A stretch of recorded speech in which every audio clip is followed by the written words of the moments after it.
क्या समाजवाद का सारथी किसी जाति विशेष का भी नेता हो सकता है?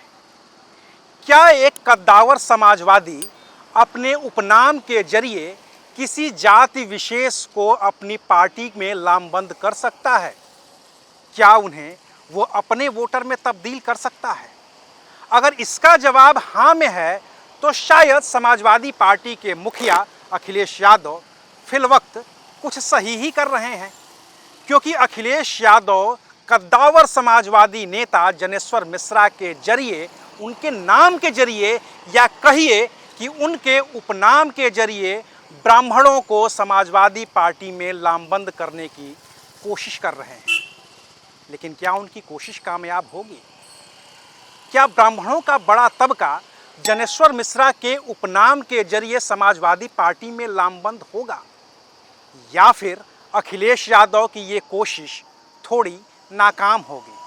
क्या अखिलेश यादव का जो पीडीए है उसमें पी जो पिछड़ा था वो बदलकर अब पंडित जी हो जाएगा, या फिर उनके पीडीए में जो ए था, जो अल्पसंख्यक था, वो अब अगड़ा हो जाएगा?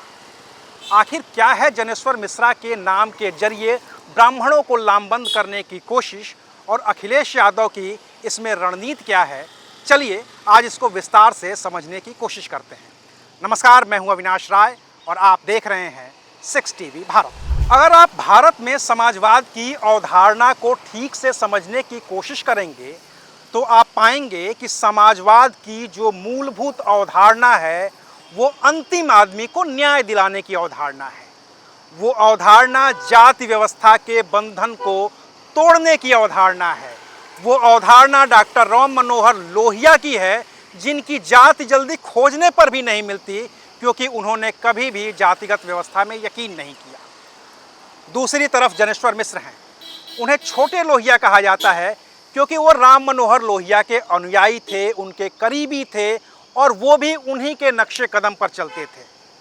उनके नाम में मिश्रा ज़रूर लगा है, लेकिन कभी भी उन्होंने खुद को ब्राह्मण नहीं बताया और खुद से तो नहीं ही बताया। लेकिन अब जनेश्वर मिश्रा गुजर चुके हैं।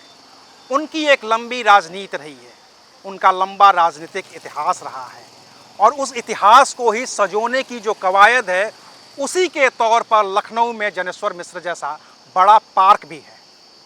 लेकिन ये सब होने के बाद भी क्या जनेश्वर मिश्रा का नाम ब्राह्मणों को लामबंद करने के लिए पर्याप्त है? अगर ये पर्याप्त है तो जीते जी तो कभी भी जनेश्वर मिश्र ने अपने नाम के जरिए ब्राह्मणों को लामबंद करने की कोशिश नहीं की। फिर वो जब जा चुके हैं तो उनके नाम पर क्या ब्राह्मण लामबंद होंगे? और अगर वो होंगे तो कितने? क्योंकि सवाल इसका नहीं है कि जनेश्वर मिश्र खुद तो बुलाने आ नहीं रहे।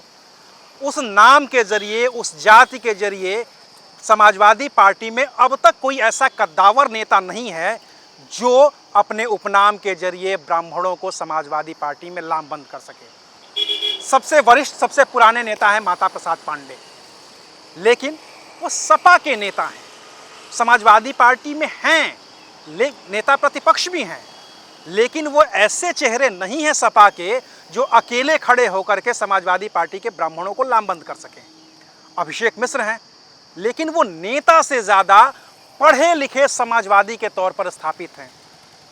पवन पांडे हैं, लेकिन वो भी अपने इलाके के ही नेता हैं। अगर उनको पैन उत्तर प्रदेश का ब्राह्मण नेता करार दिया जाए या वो खुद को समझते हों तो ये भाई उनकी मंशा है। क्योंकि अगर आप उत्तर प्रदेश की राजनीति को करीने से देखेंगे तो ब्राह्मणों के नाम पर जो सबसे बड़े नेता हुआ करते थे कभी, उनका नाम था कमलापति त्रिपाठी। वो अकेले ब्राह्मणों के एक ऐसे नेता थे जो ब्राह्मणों को कांग्रेस के पक्ष में लामबंद करते थे, जिनकी एक आवाज़ पर हजारों लाखों ब्राह्मण अपना सारा काम धाम छोड़ करके इकट्ठा हो जाया करते थे। और वो भी ब्राह्मण खुद को मानते थे, इसलिए वो ब्राह्मण चाहे आपराधिक किस्म का ही क्यों न हो, उसके साथ खड़े होने में उन्हें कभी कोई गुरेज नहीं होता था। हरिशंकर तिवारी इसका उदाहरण है। इसके अलावा नारायण दत्त तिवारी वो ब्राह्मणों के नेता थे। इसके अलावा रीता बहुगुणा जोशी वो ब्राह्मणों की नेता रही हैं, लेकिन उतनी बड़ी कद्दावर नेता नहीं रही हैं। तो ब्राह्मणों के नेता के तौर पर अगर कोई फिलवक्त स्थापित है तो वो आप मान सकते हैं ब्रजेश पाठक को, जो उप मुख्यमंत्री हैं, वो आप मान सकते हैं लखनऊ में दिनेश शर्मा को, जो राज्यसभा के सांसद हैं, उप मुख्यमंत्री रह चुके हैं। लेकिन पैन उत्तर प्रदेश ब्राह्मणों के नाम पर कोई बड़ा ऐसा नेता नहीं है जो ब्राह्मणों के 12-14% वोट को एकजुट करे और किसी एक पार्टी में लामबंद करे। आप 19 साल पहले चले जाइए, 2007 की बात है। खूब नारा एक उछला था, हाथी नहीं गणेश है, ब्रह्मा विष्णु महेश है। ये नारा बसपा की तरफ से दिया गया था। लेकिन इसके साथ साथ जुड़ा एक और नारा भी था कि ब्राह्मण शंख बजाएगा, हाथी बढ़ता जाएगा।